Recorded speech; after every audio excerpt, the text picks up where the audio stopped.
I'm Michelle Tyler, and I'm with Mirage, Visions of Fleetwood Mac. And the first record I ever bought was the Beatles, Meet the Beatles. And that was the first one. I actually saw the Beatles when I was little tiny kid, little kid. We started off doing cover music, and we would do a lot of Fleetwood Mac songs, and people would always say, why don't you play more Fleetwood Mac? You seem to have a similar type of voice. And I love Fleetwood Mac. I mean, I was with them right from the beginning. And so years went on, because nobody was really doing tribute bands back then. And when the tribute scene started happening, right around the late 90s, we decided, well, let's put a tribute together. And so it was just natural to do a tribute to Stevie Nicks. I loved her music. I loved her clothes. I loved everything about her. I thought she just had such an ethereal, otherworldly presence and great songs. So that's how it came to be. I actually got to meet Stevie Nicks back in 2005 when she actually heard our performance via a cell phone call. And she was back east touring with Don Henley at the time. And we didn't know she was on the phone, or we would have taken the call, obviously. But we found out later, through a third party, that she was indeed on the phone. And her management arranged for us, my husband and I, to fly up to Reno. And we went backstage. We had a pass and everything. And I walked up to her and I said, "Hi, Stevie." I said, "I think you heard me on a cell phone a couple weeks ago." And she just acted like she was so impressed to meet me. That's what got me. She put her hands on my shoulders and she went, "Oh my God, we tried so hard to get the call through." And I said to her, "Well, it's a cell phone. Probably didn't sound all that good, but we do a good job." She said, "No, you sounded great. It's great to know people are doing my music and they're playing it well."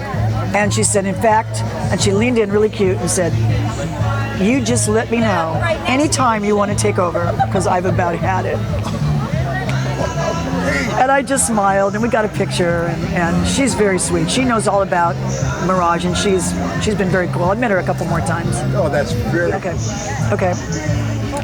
The Mirage Band has been around for a couple years now. It was a spin-off of our very successful Stevie Nicks tribute called Belladonna, which we still do. But in this band, it's all 5 characters. So we've got myself as Stevie Nicks. We have Carla Buffa, who's Christine McVie. Bruce Lawrence, who is Lindsay, and he had to actually learn to switch from like how most guitarists play with the pick to doing all that Lindsay finger picking style, which is not easy. And so he's our Lindsay. And then we have Bob Whites on bass, and Richard Graham as Mick Fleetwood, and that rounds us out. As the summer's winding down and our busy season is coming to an end, and we've been really busy, we're actually looking forward to having a little more breathing space, but we continue to have shows almost every weekend, and we're actually, in a couple weeks, we're doing a few shows back east, back in the Midwest, and then back in Washington, D.C. And then we're also talking to some cruise lines about a little bit of a residency on a cruise line, and possibly a European tour, like in the spring. So there's a lot of things on the table. It's really exciting. It's really exciting. Great. Yeah. So you're making those It's a nice supplement. Let's say we're not getting rich. We're not being able to buy an airplane or anything, but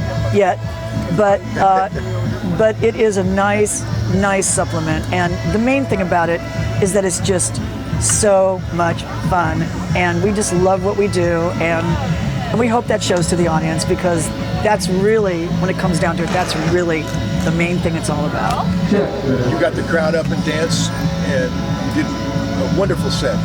Thank you. Well, it was our pleasure. Anything else?